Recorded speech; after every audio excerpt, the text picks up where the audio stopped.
So now the other experiment that is potentiometer, right. अभी इसमें हमें फिलहाल पहले अंडरस्टैंड करना है पोटेंशियोमीटर क्या है, then we will understand the use of potentiometer, जिसमें हम पहला यूज करने वाले हैं to compare the EMF of cell, ठीक है। तो फिलहाल इस सेक्शन में आने से पहले we'll understand what is potentiometer first. Okay, now potentiometer again it's an electrical device which is used to measure the unknown EMF. किस लिए हम यूज करते हैं? तो आप किसी का unknown EMF मेजर कर सकते हो, पोटेंशियोमीटर की मदद से आप किसी का इंटरनल रेजिस्टेंस मेजर कर सकते हो। So by the way internal resistance किसके पास होता है? एक बैटरी के पास। तो किसी बैटरी का आप इंटरनल रेजिस्टेंस भी मेजर कर सकते हो with the help of potentiometer. So you can also find out the potential difference, you can also find out the potential difference by using potentiometer. अब क्वेश्चन मार्क ये आना चाहिए आपके अंदर कि पोटेंशियल डिफरेंस तो वोल्टमीटर भी करता है, so why we are using this, right. So यहाँ पे सबसे बड़ा क्वेश्चन ये आता है कि इसको यूज करने का रीजन ये है, सबसे पहली बात जब हम बात करते हैं वोल्टमीटर की, जिसको हम पैरेलली कनेक्ट करते हैं किसी भी सर्किट में, राइट। मान लो ये एक वोल्ट मीटर है, इसको मैंने कनेक्ट किया अक्रॉस सम रेजिस्टेंस, राइट, और इसको मैंने कनेक्ट किया एक बैटरी के साथ। अब यहाँ पे ये बैटरी है, ये कुछ वोल्टेज देगी और जितना वोल्टेज ये देगी उतना ही पोटेंशियल ड्रॉप अक्रॉस इसके टर्मिनल पे होगा। तो यहाँ पे प्रॉब्लम ये होती है कि जो वोल्ट मीटर, अभी आपको वोल्ट मीटर का कंस्ट्रक्शन सिखाया नहीं गया है, बट अब मैं अभी आपको खाली इतना बताऊंगा कि वोल्ट मीटर जो होता है इसके बारे में हम नेक्स्ट क्लास पढ़ने वाले हैं, how volt meter is constructed. तो बेसिकली वोल्ट मीटर का फंडा ये होता है कि उसका जो रेजिस्टेंस हो वो बहुत हाई होना चाहिए। कितना होना चाहिए? हाई मतलब इट शुड बी इंफिनिटी, इतना उसका रेजिस्टेंस होना चाहिए। And why it is so, why the resistance of voltmeter to be infinity, the reason is, अब यहां से जो करंट आ रहा है अगर वो करंट वोल्ट मीटर से ही चला गया तो वो कैसे पता करेगा कि इसके अंदर से कितना करंट और कितना पोटेंशियल ड्रॉप हुआ? बात समझ में? जो भी करंट यहां से आएगा तो वी वांट दैट कि मैक्सिमम करंट इस रेजिस्टेंस के थ्रू ही जाए, ना कि इस वोल्ट मीटर के थ्रू। अगर इसका रेजिस्टेंस कम हुआ वोल्ट मीटर का इसके कंपैरिजन में, तो करंट तो हमेशा इजी पाथ देखता है, जहां पे रेजिस्टेंस कम हो तो करंट कहां से चला जाएगा? वोल्ट मीटर से, जो हम नहीं चाहते हैं। इसलिए हम ये करते हैं कि वोल्ट मीटर का जो रेजिस्टेंस है वी वांट दैट क्यों कितना होना चाहिए, पर इंफिनिटी तो हम किसी को भी नहीं कर सकते, राइट। तो वी कैन से दैट कि उसकी वैल्यू बहुत हाई है, बहुत। तो हाई वैल्यू होने के बावजूद भी सम और स्मॉल अमाउंट ऑफ करंट जो है वहां से चला ही जाता है। तो इसका एक नुकसान हमें ये होता है कि ये हमें कभी भी एक्यूरेट पोटेंशियल ड्रॉप नहीं बताएगा। Volt meter will never give you the accurate potential drop across any device, ठीक है। तो इस वजह से हम जो है ये डिवाइस लेकर के आए हैं, बट प्रॉब्लम ये है कि इस डिवाइस को आप कैरी नहीं कर सकते हो कहीं पे भी, बिकॉज ये बहुत बड़े स्केल पे बनते हैं, राइट। तो इनका एक ड्रॉबैक यही है कि यू कांट कैरी देम, आप एक पर्टिकुलर प्लेस पे रखकर ही यूज कर सकते हो, बट वोल्ट मीटर छोटा सा होता है, आपको जहां चाहिए वहां कैरी कर सकते हो। एक्यूरेसी की बात करें तो थोड़ा सा डिफरेंस होता है, पर इतना भी डिफरेंस नहीं आता है कि आप इसको यूज ही नहीं कर सकते हो, ठीक है, ओके। तो फिलहाल वोल्ट मीटर और पोटेंशियोमीटर में समझा क्या फर्क है। वोल्ट मीटर भी हम यूज कर रहे हैं किसके लिए? पोटेंशियल डिफरेंस को मेजर करने के लिए। पोटेंशियोमीटर भी यूज कर रहे हैं या फिर किसी का ईएमएफ निकालने के लिए, but this will give you the accurate reading. और क्या रीजन होता है इसका एक्यूरेट रीडिंग देने का? Because no current draw from potentiometer. Potentiometer से मतलब कोई करंट ड्रॉ नहीं होता है, करंट जहां हमें चाहिए वहीं से ड्रॉ होता है। जैसे अभी इस केस में बताया था मैंने, करंट जो है it draw from the voltmeter also some sort of current, right? So that will not give me an accurate reading. So to get an accurate reading, what we can do, we can construct a, now how, on which principle this work, जरा ध्यान देना। I have connected an EMF, a battery and with an internal resistance small r। हमेशा अगर कोई internal resistance को small r से define करेंगे। ये जो सेल लगा हुआ है, पोटेंशियोमीटर मेरा यहां से यहां तक है, ए से लेके बी तक, ये एक वायर है, ये एक वायर है। तो आपके कॉलेज में जब आप ये एक्सपेरिमेंट करोगे, एक वुडन प्लैंक होगा, एक वुडन, और उस वुडन प्लैंक पे वायर लपेटे हुए रहेंगे ऐसे, बराबर, और एक एंड निकलेगा और एक एंड निकलेगा, एक एंड निकलेगा बैटरी के पॉजिटिव पे और जो लास्ट वाला एंड होगा बैटरी के नेगेटिव पे, इस तरीके से जाएगा। तो ये एक्सपेरिमेंट भी आप कॉलेज में करने वाले हो पोटेंशियोमीटर का। तो फिलहाल ये हम सिर्फ प्रिंसिपल देख रहे हैं, इसकी वर्किंग क्या है, बाकी एक्सपेरिमेंट आप ये सब करोगे, ठीक है। तो अब यहाँ पे होता क्या है जरा ध्यान देना। सो ए से बी तक हमने एक वायर कनेक्ट कर दी है, ठीक है। अब इससे क्या होता है, देखो आप एक बात हमेशा देखो, जब मैं किसी भी सर्किट में एक बैटरी कनेक्ट करता हूं तो उस पूरे वायर में उतना पोटेंशियल डिफरेंस जनरेट हो जाता है जितनी बैटरी है, बराबर। जैसे मान लो थोड़ा बड़ा डायग्राम बनाता हूं, ये हमारी बैटरी है, ये वायर है। मैंने अगर मान लो ये 2 पॉइंट की बात की, ए और बी, ठीक है, तो मैं कहूंगा जो ए है वो कनेक्टेड है पॉजिटिव से, बी कनेक्टेड है नेगेटिव से। तो ए जो होगा वो हायर पोटेंशियल पे होगा, बी जो होगा, और जैसे जैसे आप ए से बी की तरफ जाओगे आपका पोटेंशियल ड्रॉप होगा, क्या होगा, so when you move from A to B there will be potential drop per unit length, क्या हर लेंथ पे पोटेंशियल ड्रॉप होगा ना। मैं एग्जांपल से इसको अंडरस्टैंड कराता हूं। मान लो मैंने 10 वोल्ट की बैटरी दी है, कितनी, 10, बराबर। और ये मान लो ये जो वायर है ये 10 मीटर का वायर है, कितना, 10 मीटर लंबा वायर है। और मैं ये देखता हूं कि मैं जब जब 1-1 मीटर का डिस्टेंस ट्रेवल करता हूं मेरा पोटेंशियल 1-1 से कम होता जा रहा है, पोटेंशियल 1-1 से। तो अगर यहां पे मैं था 0 डिस्टेंस पे तो पोटेंशियल था 10 वोल्ट, और बी पे पहुंचूंगा तो 0 वोल्ट। तो मैंने देखा जब मैं 1 मीटर आगे बढ़ा पोटेंशियल हो गया 9 वोल्ट, और 1 मीटर आगे बढ़ा हो गया 8 वोल्ट, और ऐसे करते करते वो कहां पहुंच गया, 0। तो आप क्या यहां पे बोल सकते हो कि पर यूनिट लेंथ जो पोटेंशियल ड्रॉप हो रहा है वो कांस्टेंट लेवल से हो रहा है, बराबर। तो इसी को हम बोलते हैं पोटेंशियल ग्रेडियंट, इसी को हम क्या बोलते हैं, ये मैंने आपको पहले ही बता रखा है। This is what potential gradient. Now potential gradient is what? अभी जैसे मैंने बताया potential gradient is change in potential per unit length. What? Change in potential per unit. तो बच्चों जो मेरा चेंज हो रहा है पोटेंशियल में पर यूनिट लेंथ वो तो सेम हो रहा है ना, हर बार 1-1 से गिर रहा है पोटेंशियल हमारा। तो क्या मैं ये बोल सकता हूं कि पोटेंशियल ग्रेडियंट एक कांस्टेंट वैल्यू है? क्यों कांस्टेंट है? बिकॉज पोटेंशियल सेम वैल्यू से फॉल हो रहा है। अगर मैं 1 मीटर जा रहा हूं तो वो 1 वोल्ट से ही फॉल हो रहा है, ऐसा नहीं कि हर 1 मीटर पे अलग अलग डिफरेंट आ रहा है हमें। तो पोटेंशियल ग्रेडियंट इज, चलो इसको एक्सपेरिमेंटली भी देख लेते हैं सेम आता है कि नहीं के। तो पोटेंशियल ग्रेडियंट बेसिकली हम कैसे डिफाइन करते हैं, किससे, चलो देखते हैं इसका आंसर सेम आता है या नहीं। मैं जब इस पॉइंट पे था, ठीक है, मैं इस पॉइंट से इस पॉइंट पे आ गया, ठीक है, इस पॉइंट से, अच्छा मैंने अभी जो डिस्टेंस ट्रैवल करना है, टोटल कितना डिस्टेंस है मेरा, ये 10 मीटर का डिस्टेंस है, ठीक है। मुझे के चाहिए, मुझे क्या चाहिए, के, और के क्या होता है, V बाई एल।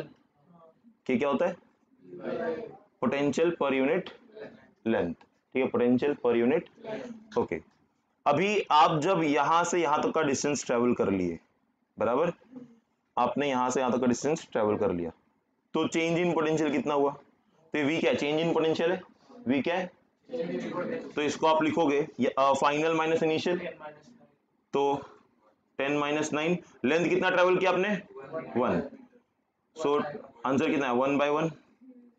तो आंसर मेरे को मिला, के का वैल्यू कितना आ गया, चलो दूसरा लेते हैं। मान लो मैं यहां से 3 मीटर डिस्टेंस ट्रेवल किया, कितना मीटर, 3 मीटर।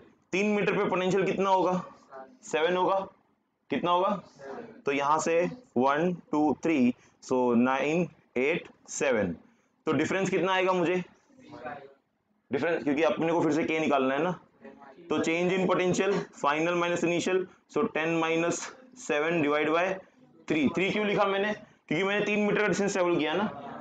फिर से आंसर कितना आया, फिर से 1 आया, देखो के का वैल्यू फिर से सेम ही आ रहा है, right. So this is what, nothing but potential gradient, fall in potential per unit length। तो जो हमेशा हमेशा कांस्टेंट रहेगा। अगर ये चीजें कांस्टेंट रहती हैं तो इसका साफ मतलब है कि k का वैल्यू कांस्टेंट है, ओके।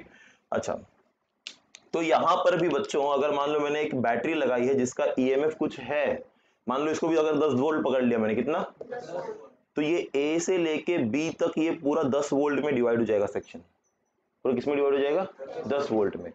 तो हर पॉइंट पे आपको कुछ ना कुछ वोल्टेज मिलेगा, हर पॉइंट पे कुछ ना कुछ। अब मुझे एक बात बताना आप लोग, मान लो ये 10 वोल्ट है, ठीक है, मैं अगर इसके सेंटर पे आ गया तो उसका मुझे यहाँ पे 5 वोल्ट मिलेगा, मैं अगर यहाँ पे आ गया तो 5 से ज्यादा मिलेगा, मैं अगर यहाँ पे आ गया तो 5 से कम मिलेगा। ये कुछ वोल्टेज जो वायर मुझे शो कर रहा है, जो मुझे, पर ये मुझे कैसे पता चलेगा वहां पे कितना है। अब हम क्या करते हैं, ध्यान देना, मैंने मान लो इस ए पॉइंट से एक अननोन ईएमएफ कनेक्ट कर दिया। क्या कनेक्ट कर दिया? अब एक बात ध्यान से सुनना, ये जो सेक्शन है इसको बोलते हैं हम प्राइमरी सर्किट, इसके बाद वाला जो कुछ सेक्शन होता है वो हमारा होता है सेकेंडरी सर्किट। प्राइमरी सर्किट में जो बैटरी लगती है इसको बोला जाता है ड्राइविंग सेल। क्या बोला जाता है? क्यों ड्राइविंग सेल बोला? क्योंकि ये इस पूरे सर्किट को चलाने वाला है, ये पूरे सर्किट को चलाने वाला है। ये जो लगा हुआ है ये अननोन ईएमएफ है, जिसका मुझे ईएमएफ पता। अब एक बात और ध्यान में रखिए, ये ई है, मान लो इसको मैंने E1 ले लिया, तो आपके बात में दिमाग में ये बात होनी चाहिए कि आपका जो ई होगा, ड्राइविंग सेल होगा, इसका ईएमएफ हमेशा बड़ा होना चाहिए जिसका ईएमएफ फाइंड आउट करना है। ऐसा क्यों सर? इसके पीछे भी रीजन है। जैसे मैंने आपको बोला, ये मैंने बैटरी लगा दी यहाँ पे बराबर 10 वोल्ट की, तो ये पूरा 10 वोल्ट में डिवाइड हो गया सेक्शन, जैसे ये डिवाइड हो गया था। अब मैंने यहाँ पे मान लो एक 15 वोल्ट का ईएमएफ लगा दिया, मतलब जिसका 15 वोल्ट का ईएमएफ है, मुझे वो फाइंड आउट करना है। वो कभी देगा क्या मुझे यहाँ पे? क्योंकि यहाँ पे हम फिर से नल डिफ्लेक्शन मेथड यूज करते हैं। देखो कैसे, मैंने क्या करना है, यहाँ पे एक गैल्वेनोमीटर कनेक्ट करना है और एक जॉकी लेनी है। क्या लेनी है? उस जॉकी को फिर से हम क्या करेंगे, टैप करेंगे हर जगह। क्या करेंगे? अब ये मुझे नल डिफ्लेक्शन कब देगा? अगर मान लो मैंने उसको यहाँ पे टैप किया, यहाँ पे इसका पोटेंशियल है मान लो 7, कितना है 7, और अगर इसका भी 7 होता तो नल डिफ्लेक्शन आ जाता, क्योंकि दो पॉइंट का अगर सेम पोटेंशियल है तो नल डिफ्लेक्शन हो जाएगा यहाँ पे, तो ये 0 देगा बराबर। तो इस पर्पस के लिए ये जो 7 था ये भी 7 हुआ, तो इस पॉइंट पे 7 आया, मिक्स मतलब टोटल दोनों का पोटेंशियल सेम हो गया, ये नल डिफ्लेक्शन आ गया, मतलब करंट अब कहीं फ्लो नहीं हो रहा है, इसलिए गैल्वेनोमीटर हमें क्या दे दिया, नल डिफ्लेक्शन।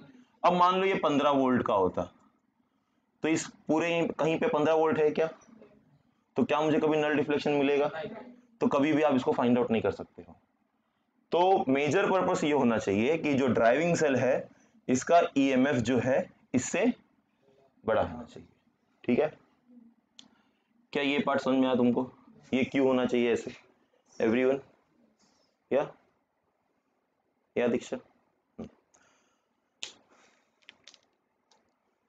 तो अभी ये तो था इसका प्रिंसिपल वर्किंग, कैसे ये काम करने वाला है। ठीक है, थोड़े से आपको कुछ इक्वेशन दिए हैं बुक में, थोड़ा वो भी करा देता हूं तो समझ में आपको एक लिंक रहेगा कि क्या है exactly. Okay, now you see, सो आपको जो है पोटेंशियोमीटर प्रिंसिपल में दे रखा है। ठीक है, एक सर्किट डायग्राम भी दिया हुआ है जैसा भी हमने ड्रॉ किया था। तो वो लोगों ने मान लो एक लेंथ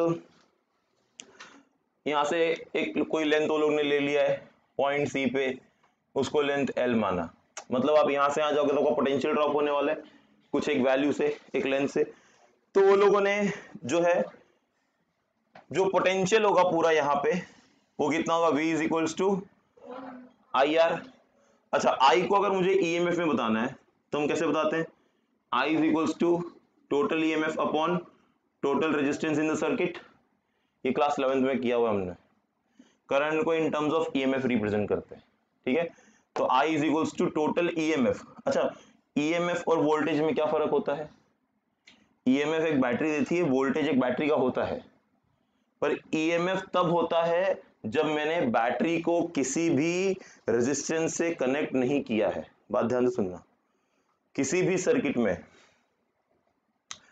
EMF तब होगा जब वो किसी से भी कनेक्टेड नहीं होगा, तो उसके पास EMF है। जब उसको मैंने कनेक्ट कर दिया तो उसके पास आ गया पोटेंशियल ड्रॉप, वोल्टेज। तो जैसे मैंने अभी इसे कनेक्ट किया एक सर्किट में, अब ये वायर है, इसमें भी कुछ ना कुछ रेजिस्टेंस होगा। ठीक है, तो A से लेके B तक का जो सेक्शन है मेरा अभी इस बैटरी से कनेक्टेड है, तो ये मुझे पोटेंशियल ड्रॉप देगा। क्या देगा? जो I इंटू आर होगा। अब ये R क्या होगा, ये R इस वायर का रेजिस्टेंस होगा। आई क्या होगा, जो इसमें से करंट फ्लो हो रहा है वो होगा, ठीक है। तो अगर मैं रिलेशन चाहता हूं इन टर्म्स ऑफ ईएमएफ, तो ये ईएमएफ अगर आप बात ध्यान से सुनोगे, आप इसको इधर लेकर के आ जाओ, ये फिर से आपको ये ई एक तरीके से वोल्टेज ही, आप ध्यान में रखो ई और वोल्टेज दोनों सेम है, फर्क इतना है ईएमएफ क्या है, रेजिस्टेंस है, मतलब ईएमएफ तब होता है जब हम सर्किट को, मान लो सर्किट कनेक्टेड नहीं है किसी से, वोल्टेज जब सर्किट कनेक्टेड होगा, ठीक है। तो ऑलमोस्ट दोनों की वैल्यू सेम होती है, बट जब आप कैलकुलेशन में जाते हो तो EMF always greater than voltage, बराबर। वैसे दोनों सेम ही रहेंगे, 10 वोल्ट है तो 10 ही रहेगा, पर इसमें मान लो 9.8 है 9.9 मिलेगा आपको, ठीक है, 10 नहीं मिलेगा पूरा, ओके। वैसे ये दोनों सेम ही है, दोनों का मीनिंग सेम है। आप अगर इसको इधर लेके आते हो, बराबर, तो आपको ई का वैल्यू मिल जाएगा I into R plus small R, बराबर। अब जरा आप ध्यान से देखो इस चीज को, ये V है, यहाँ पे E है, ये I है, यहाँ पे I है, यहाँ पे रेजिस्टेंस है, यहाँ पे भी यही फॉर्मूला बन रहा है फिर से हमें, राइट। तो ये अगेन ओम्स लॉ का फॉर्मूला यहाँ पे भी वैलिड है। अब चेंजेस क्या हो गए, यहाँ पे वोल्टेज लिया था तो हमने इंटरनल रेजिस्टेंस कंसीडर नहीं किया, बट जब आप ईएमएफ लोगे तो you will consider internal resistance, और ये as all is connected in series, तो इंटरनल रेजिस्टेंस भी टोटल रेजिस्टेंस में ऐड हो जाएगा, ठीक है। तो मुझे current is given by I is equal to E upon R plus, अब वो आई की वैल्यू इधर पुट कर दो, तो वी हो जाएगा E R plus small R into R, ठीक है। ओके, देखो ये इक्वेशन आपको दे दिया है वहां पे। अब इसको क्या किया, डिवाइड बाय एल कर दिया, क्या कर दिया, अगर मैं इसको डिवाइड बाय एल कर दूं दोनों साइड, कहां पे, तो ये क्या हो गया, V बाय, क्या हो गया, V बाय L हो गया। And what is V by L, change in potential per unit length, जिसको हम क्या बोलते हैं, पोटेंशियल ग्रेडियंट। तो यही हमारा पोटेंशियल ग्रेडियंट मिल गया हमें। सी आपको दिया है V by L remains constant जब तक आपका E कांस्टेंट होगा, and V by L is known as potential gradient, ठीक है। It is also denoted by K, clear है, ओके। तो V by L is also denoted by K।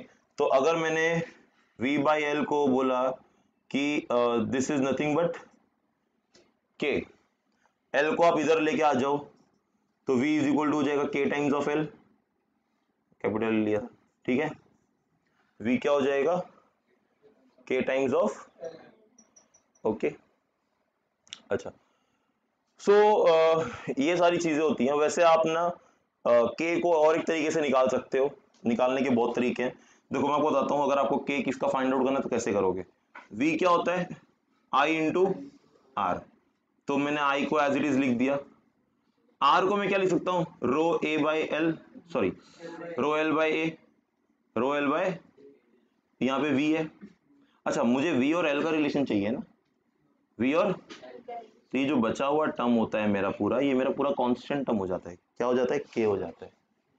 तो आपको V is equals to K into, मिल गया फिर से वही। अगर आपको किसी का K निकालना है, तो अगर आपको करंट पता है, रेजिस्टिविटी पता है, A पता है, तो भी आप K निकाल सकते हो, तो भी आप K।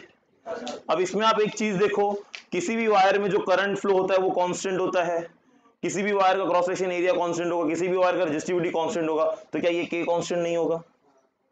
चेंज होने के लिए एक ही चीज है ना हमारे पास, वो क्या है, लेंथ है, पर बाकी चीजें तो कांस्टेंट है ना यहाँ पे, तो इसलिए K भी क्या है, कांस्टेंट है। इसी को हम क्या बोल रहे हैं यहाँ पे,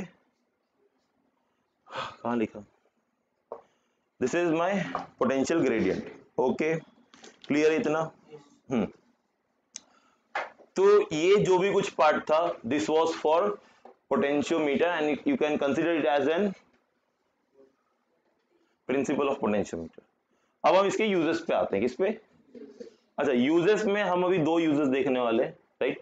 एक है यूज ऑफ पोटेंशियोमीटर, जिसमें हम to compare the EMF of cell करेंगे, और किसी भी, देखो आप देखोगे तो यहाँ पे दो सेल लगा हुआ है, दिख रहा है, और दोनों के ईएमएफ को हम कंपेयर करने वाले हैं। तो किसी भी दो सेल के ईएमएफ को कंपेयर करने के लिए हमारे पास दो मेथड है, मेथड 1 और मेथड 2। तो ये दोनों मेथड देखते हैं किस तरीके से करेंगे इसको compare. C,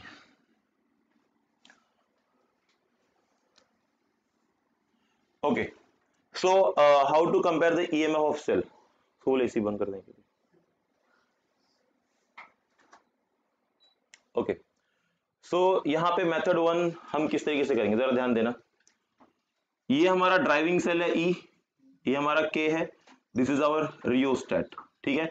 again point A point B, तो आप जरा देखना ये A से लेके B तक का जो पूरा वायर होगा, जितना पोटेंशियल यहाँ पे होगा उतना ही हमारा पोटेंशियल यहाँ पर भी होगा, बराबर। ओके, अगर ये मेरा ड्राइविंग सेल है तो ये E1 और E2 का जो EMF होगा इससे कम होना चाहिए, इसका EMF ज्यादा होगा। ओके, फिर हमने क्या किया, अब देखो यहां से ये positive terminal negative terminal, positive terminal को हम लेकर के आए इस A तक, पॉइंट A तक। यहां से हमने एक दूसरा EMF लिया E1 और एक दूसरा लिया E2, बीच में हमने कीज लगा रखे हैं। फर्स्ट केस में अगर मान लो मैंने इस की को ओपन कर दिया, क्या कर दिया, और खाली ये कनेक्शन में है, सिर्फ ये कनेक्शन में है, अगर सिर्फ ये कनेक्शन में इसको मैंने कर दिया क्लोज, इसको मैंने कर दिया, तो when K1, so when K1 is closed and K2 is open, तो करंट कहां से फ्लो होगा, E1 से या E2 से, करंट फ्लो होगा हमारा E1 से, तो करंट हमारा फ्लो होने वाला है यहाँ पे E1 से, ठीक है। तो अभी सर्किट में कनेक्शन में कौन आ गया, E1। अब ये जो E1 है this is again connected to galvanometer, और गैल्वेनोमीटर कनेक्टेड है किससे, जॉकी से। अब जॉकी से कनेक्टेड है, फिर से आप जॉकी को टैप करोगे हर जगह, कहीं पे एक जगह नल डिफ्लेक्शन आ जाएगा, और जहां पे नल डिफ्लेक्शन मिला तो उस पॉइंट पे जो पोटेंशियल होगा वही पोटेंशियल इस बैटरी का भी होगा, इस EMF का। तो क्या मैं यहाँ पे ऐसे बोल सकता हूं कि यहाँ का जो EMF होगा, राइट, यहाँ का जो EMF होगा वो डायरेक्टली प्रोपोर्शनल होगा। मान लो यहाँ पे आ गया, तो मैंने A से लेके यहाँ तक का लेंथ ले लिया, उसको मैं L1 लेंथ बोल दूंगा, क्या बोल दूंगा, अच्छा, तो my E is equals to K times of L1 हो जाएगा।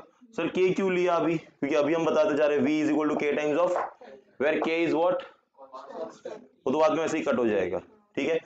सो E1 is equals to K times of, अच्छा, अब आप अगर सेकेंड केस करते हो, you open this and you close this, तो आपने K1 को अब ओपन कर दिया, K2 को क्लोज कर दिया, अब कनेक्शन में कौन आ जाएगा, E2। अच्छा, E2 के लिए फिर हमें पोटेंशियल, उसके हिसाब से पोटेंशियल डिफरेंस मान लो मुझे यहाँ पे मिल गया, जो कि यहाँ पे टच हो गया, यहाँ पे आ गया, उसके लिए लेंथ चेंज हो गया, बराबर। तो उसका E2 क्या आ जाएगा, K टाइम्स ऑफ L2। मुझे निकालना क्या है, compare the EMF of cell, compare मतलब उनका रेशियो चाहिए मुझे, तो मैंने क्या किया, दोनों इक्वेशन को डिवाइड कर दिया, right. So E1 by E2 is equals to K times of L1 upon K times of L2, K cancel हो गया, तो मुझे मिला क्या यहाँ पे, E1 upon E2 is equals to L1 upon, that's all, इतना ही है। हाँ, तो यहाँ पे हमने इनके EMF को कंपेयर कर लिया, राइट, हमने यहाँ पे क्या किया, इनके EMF को कंपेयर कर लिया, राइट। इन द ये एक्सपेरिमेंट आपको प्रैक्टिकली करना है कॉलेज में, ठीक है। तो ये कर लिया। अब दूसरा जो एक EMF कंपेयर करने वाला होता है, मेथड 2 है, यहाँ पे भी हम दो EMF को कंपेयर करेंगे, हम इनका फिर से रेशियो निकालेंगे E1 बाय E2 का, किसका रेशियो निकालेंगे, E1 बाय E2 का। अगेन यहाँ पे रेशियो निकालने के लिए यू सी हियर हमारे पास दो मेथड है, एक है सम मेथड और एक है डिफरेंस मेथड। कनेक्शन देखते हैं सर्किट में किस तरीके से है, एक रियोस्टेट कनेक्टेड है, अगेन एक की है और एक EMF है। ये हमारा ड्राइविंग सेल होगा, ये पूरा हो गया प्राइमरी सर्किट, ये पूरा हो जाएगा हमारा सेकेंडरी सर्किट।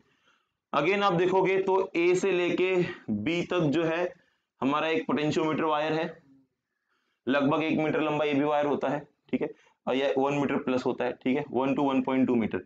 सो A से लेके B तक का जो है हमारा पोटेंशियोमीटर वायर है। अब ये जो ड्राइविंग सेल है, अब देखो इसको कनेक्ट किया हमने दो EMF के साथ, E1 और E2, और यहां पे हमने कीज लगा दी हैं, 4 कीज लगाई हैं, कितनी, देखो, एक इन दोनों के बीच में होगा, एक इन दोनों के बीच में, एक इन दोनों के बीच में और एक इन दोनों के बीच में, ठीक है। तो अगर इन कीज को नाम दे दिया, मान लो K1, K2, K3, K4, अगर ये 4 कीज ऐसी है हमारे पास, ठीक है। अब किसको क्लोज करेंगे तो कौन सा मेथड आएगा, हमें पास दो मेथड है, एक है सम मेथड और एक है डिफरेंस मेथड, सम मेथड का मतलब क्या होता है, जरा ध्यान देना। सम मेथड का मतलब होता है जब एक का पॉजिटिव दूसरे के नेगेटिव से कनेक्ट होगा। तो एक बैटरी का पॉजिटिव दूसरे बैटरी के नेगेटिव से जब कनेक्ट होता है उसको बोलते हैं सम मेथड, और इस मेथड में दोनों का ईएमएफ ऐड होता है इसमें। और ऐसे भी हम ऐसे ही करते हैं जब भी हम किसी सर्किट में दो बैटरी कनेक्ट करते हैं तो हम ऐसे ही करते हैं, एक का पॉजिटिव एक का नेगेटिव दूसरे के पॉजिटिव से। तो इससे क्या होता है, टोटल बैटरी का जो वोल्टेज है वो क्या हो जाता है, बढ़ जाता है। तो यहां पर भी एक का पॉजिटिव दूसरे के नेगेटिव से कनेक्टेड है, तो यहाँ पे टोटल ईएमएफ ऐड होके मुझे मिलेगा E1 प्लस E2, इसको बोलते हैं हम सम मेथड। डिफरेंस मेथड में उल्टा होगा, एक का पॉजिटिव दूसरे के पॉजिटिव से या एक का नेगेटिव दूसरे के नेगेटिव से। So if positive is connected with positive, negative is connected with negative, then we call it as difference method, that is E1 minus, sir E2 minus E1 क्यों नहीं लिखा, E1 minus E2 ही क्यों लिखा, वो भी लिख सकते हो, दैट डिपेंड्स कि कौन सा बैटरी बड़ा है। ठीक है, तो ये कंडीशनल है, अगर E1 बड़ा हुआ तो E1 माइनस E2 करोगे, और अगर E2 बड़ा हुआ तो E2 माइनस E1 करोगे, पर उनका डिफरेंस होगा। क्या होगा उनका डिफरेंस, कब होगा, when they are connected with the same terminal. Okay, positive connect with positive, negative connect with, then this is called difference method, this is called. अब यही मेथड हमें इस सर्किट में क्रिएट करना है। अब चलो मैं आपको एक कंडीशन देता हूं, आप मुझे बताना कि क्या होगा। ठीक है, मान लो मैंने ना K1 को क्लोज किया, किसको, और K3 को क्लोज किया। देखो ध्यान से देखना, बाकी K4 और K2 ओपन है, ये दोनों क्लोज कौन कौन है, K1 और, अच्छा अब जरा ध्यान दो, यहां से करंट आया हमारा, यहां पे आया, देखो E1 से हम बाहर निकले, E1 से कहां से बाहर निकले, नेगेटिव टर्मिनल से। अब देखते हैं ये नेगेटिव किसके नेगेटिव से कनेक्टेड है। आप E1 से निकले, ऐसे आए, अब यहाँ पे नीचे जा नहीं सकते, क्यों, क्योंकि ये कनेक्शन ओपन है। आप ऊपर की तरफ गए इस डायरेक्शन में, फिर आप यहां से आगे आए, ऐसे ये वायर जंप किया, यहाँ पे आए, फिर आप किससे कनेक्ट हो गए, अच्छा इसका नेगेटिव इसके नेगेटिव से, मतलब कौन सा मेथड आ गया यहाँ पे, डिफरेंस मेथड आ गया, बराबर। अब ये डिफरेंस मेथड, तो ये इसके नेगेटिव से कनेक्ट हो गया, फिर आप देखो ये नेगेटिव से कनेक्ट होके फिर ये K3 से जा करके ऐसे जाके फिर वो कहां गया, गैल्वेनोमीटर में, और फिर गैल्वेनोमीटर में लगी हुई है जॉकी। अब आप उसको कनेक्ट करोगे, उसको टैप करोगे इस पोटेंशियोमीटर वायर पे, और कहीं ना कहीं आपको क्या मिलेगा, तो इन दोनों के डिफरेंस की वजह से जो भी ईएमएफ जनरेट होगा। ठीक है, मान लो अगर मैंने बोला ये 10 वोल्ट का है मेरा पूरा, ये 3 वोल्ट का है, ये 1 वोल्ट का है, ये 3 है और ये 1 है। अभी 3 माइनस 1 कितना आ गया, 2 वोल्ट। तो मैं जब इस गैल्वेनोमीटर को, सॉरी जॉकी को जब टच करूंगा, तो इस पूरे वायर पे जहां 2 वोल्ट होगा, जहां पे भी वहां पे आपने टच किया, तो वहां पे आपको क्या मिल जाएगा, इसका, तो आप देखो ऐसे होगा। तो आपका जो डिफरेंस मेथड है, तो ये हमने अभी कौन सा कंडीशन लिया, when K1 and K3 are closed. तो जब ये दोनों क्लोज हो रहे तो हमें क्या मिल रहा है, डिफरेंस मेथड मिल रहा है। तो हम बोलेंगे E1 minus E2 is equals to K times of L1।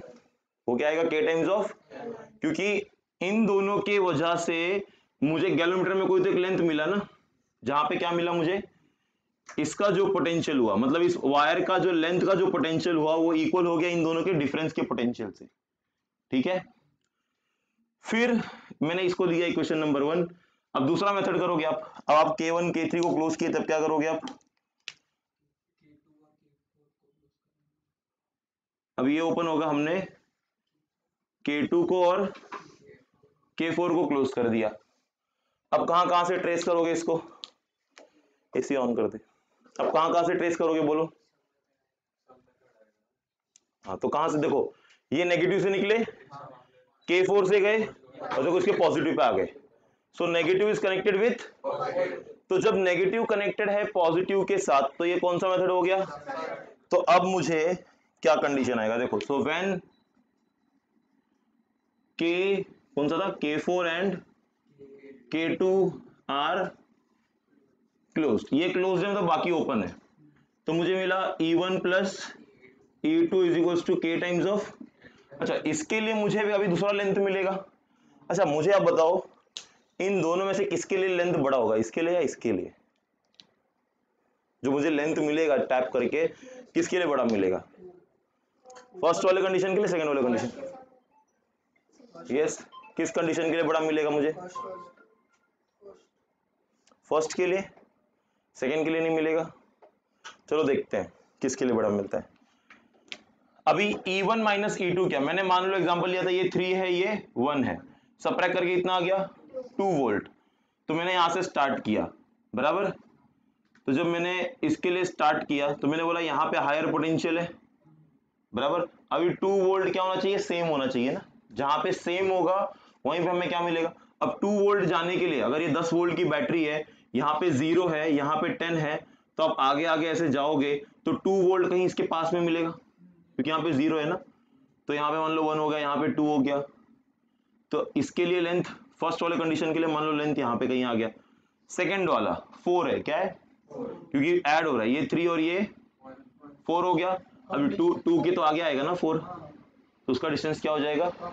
कम हो जाएगा, ठीक है। तो ऐसे अब मुझे आंसर नहीं मिला, अभी मुझे निकालना क्या है? हम कर क्या रहे हैं? Compare the EMF. दो मेथड है, ये पहला मेथड था जिसमें हमने ईएमएफ को कंपेयर किया E1 बाई E2, पर इसमें अभी E1 बाई E2 नहीं मिला है मुझे, ठीक है। तो इसमें भी कंपेयर करना है। कंपेयर करने के लिए क्या करोगे? सी। सो ये हमारा हो गया सेकेंड इक्वेशन।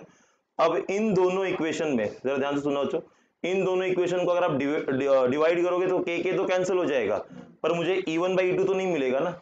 मिलेगा क्या? तो हमें कंपोनेंडो डिविडेंडो करना पड़ेगा। याद है क्लास 9 में पढ़ा था कंपोनेंडो डिविडेंडो। कंपोनेंडो डिविडेंडो में क्या करते हैं?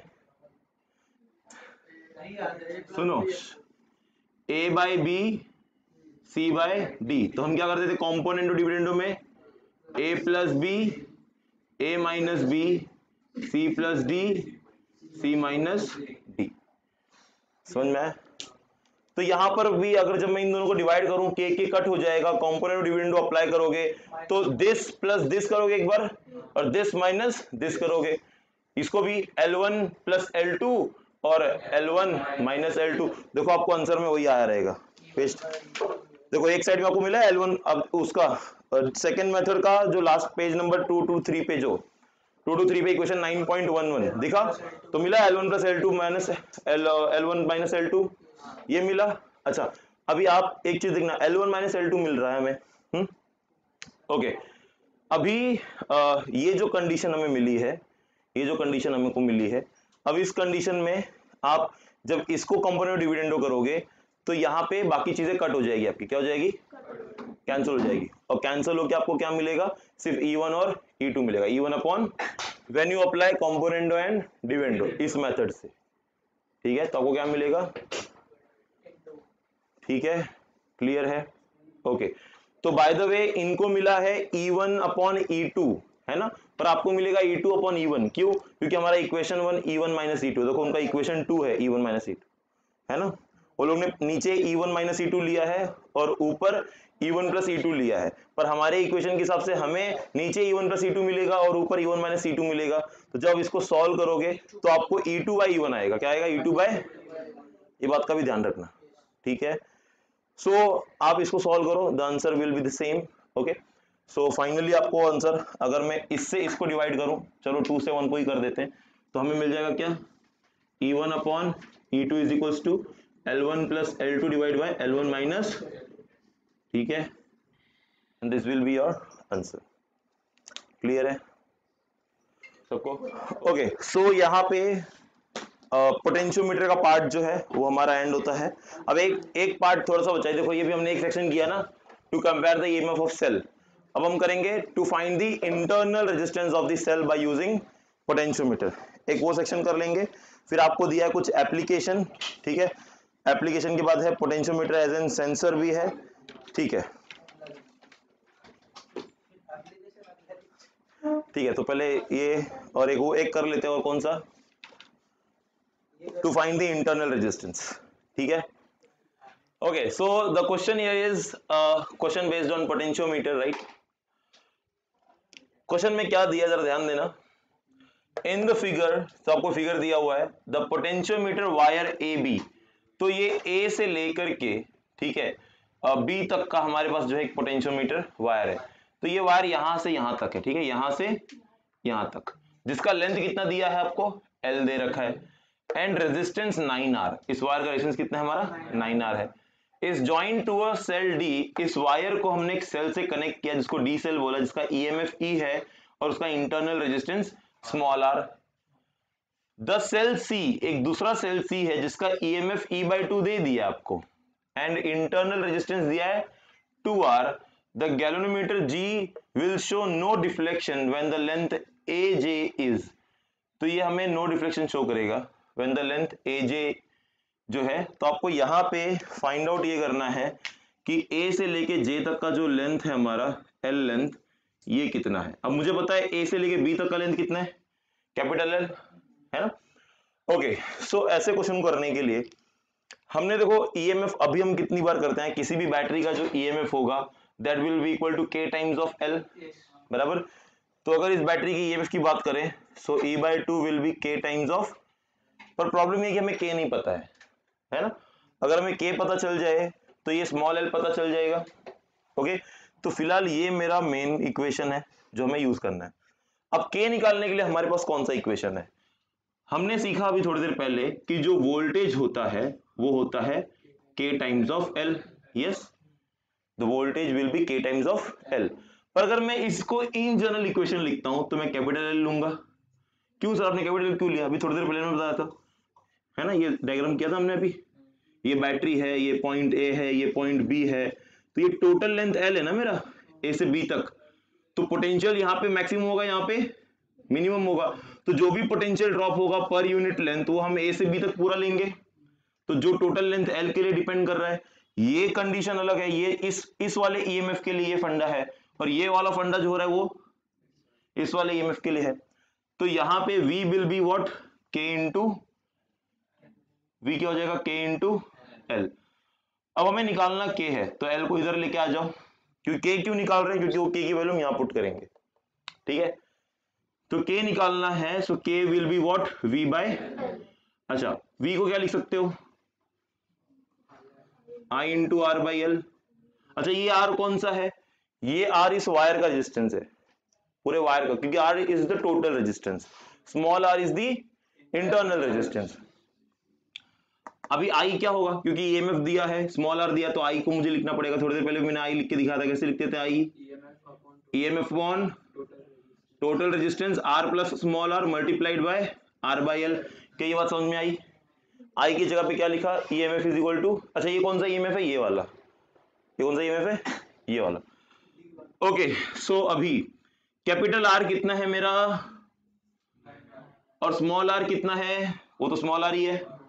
चलो, तो मुझे K का वैल्यू मिल गया, EMF capital R plus small r, तो ये सॉरी कैपिटल R की value 9R, 9 small r into small r will give you 10 small r। अच्छा ये कितना है, 9R बाय L, ये मुझे K का वैल्यू मिल गया फिलहाल। अब ये K का वैल्यू जो है आप क्या करो, पुट कर दो यहाँ पे आप देख सकते हो ये R और ये R तो ऐसे ही कैंसिल हो जा रहे हैं, ठीक है। तो आपको K का वैल्यू आ गया E 9E बाय 10L, कितना मिला, 9E बाय, उस वैल्यू को यहां पुट कर दो, so E/2 equals to 9E by 10L into small l, जो मुझे फाइंड आउट करना है। ये E और ये E कैंसिल, ये 2 2 जा 2, 5 जा, तो मुझे मिला 9 अपॉन 5L, यहाँ पे क्या है 1 है ना, तो 1 equals to 9 upon 5L into small l। मुझे स्मॉल l चाहिए था, इसको इधर लेके आओ, जब ये वाला टर्म आप यहां लेके आओगे तो उल्टा हो जाएगा, नीचे की वैल्यू ऊपर जाएगी, ऊपर की वैल्यू नीचे आ जाएगी, तो L कितना मिल जाएगा 5L by, so your answer is 5L by 9। अभी देखो हमने किया कुछ नहीं है, हमने जो अभी थोड़ी देर पहले पढ़ा ना बस उसको अप्लाई किया है। तो आपका सबसे पहला मोटो ये होना चाहिए कि आपको पढ़ना पहले तो बहुत अच्छे से और उसको अप्लाई करना है बस। तो लॉजिक समझनी बहुत जरूरी है कि हमें निकालना क्या है और मैं किसके थ्रू जा सकता हूं वहां पे, ठीक है। तो मुझे निकालना यहाँ पे E/2 is equal to K times of L था, तो मुझे K नहीं पता, तो K निकालने के लिए हमने उस फॉर्मूले को यूज किया जो V is equal to KL था, राइट। वहां से हमने K निकाला, K को सब्स्टिट्यूट किया, और ये सबसे अच्छी बात हमारे लिए थी कि ये EMF E है और ये E/2 है, मतलब इसका हाफ है, तो प्रोबेबिलिटी था E कैंसिल होने का, ठीक है। Okay, so this was your, okay सब यहाँ ध्यान दो अभी। हाँ फोटो में देख रही है। हाँ सुनो, now we need to find out the internal resistance of a cell, okay, in this case. So again by using the potentiometer, कोई भी अगर आपके पास एक EMF है उसका internal resistance अगर आपको निकालना है तो you can use this system. Connection सारा जो था पहले था वैसे ही है सब कुछ। एक ड्राइविंग सेल EMF E है, एक की के साथ कनेक्टेड है, रियोस्टेट है, ए से लेके बी के बीच में हमारे बीच एक पोटेंशियोमीटर वायर है, राइट। अब कनेक्शन में अलग क्या हुआ है, ए से हमने जो है EMF को कनेक्ट किया हुआ है E1 जिसका इंटरनल रेजिस्टेंस है स्मॉल r। तो ये हमको जो है फाइंड आउट करना है क्या, इसका इंटरनल रेजिस्टेंस स्मॉल r।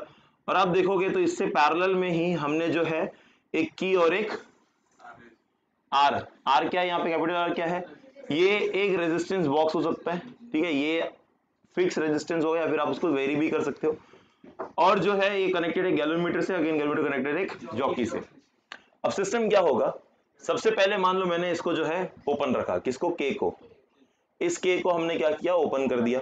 ये के जब ओपन होगा तो यहां से जो भी हमारा करंट आएगा, right, so it will flow from this part also, from this part also.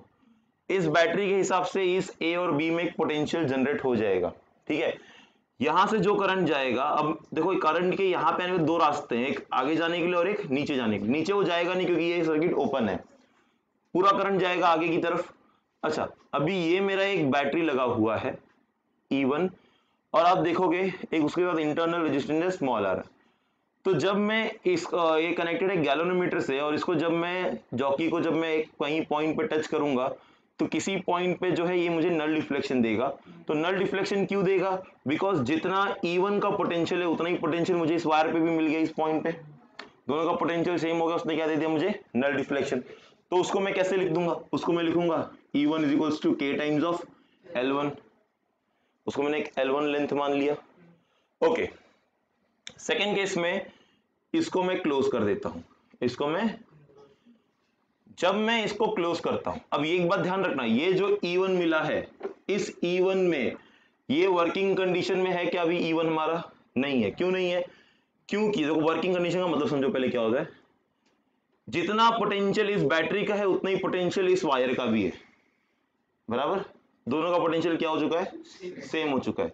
तो वो अभी वर्किंग में नहीं है, तो इंटरनल रेजिस्टेंस का भी कोई रोल वहां पे नहीं है। अब लेके आते हैं, हमने क्या किया, मैंने नीचे जो है कनेक्ट कर दिया की को मैंने कनेक्ट कर दिया, मतलब अब ये जो रेजिस्टेंस है ये भी सर्किट में आ गया, ये इसके साथ कनेक्टेड है। कैसे, क्या ये सर्किट इसकी तरह हो गया क्या, एक बैटरी है और बैटरी के ऊपर एक लगा हुआ है रेजिस्टेंस, देखो ऊपर एक बैटरी है नीचे लगा हुआ है एक, ये वैसी सर्किट हो गया ना।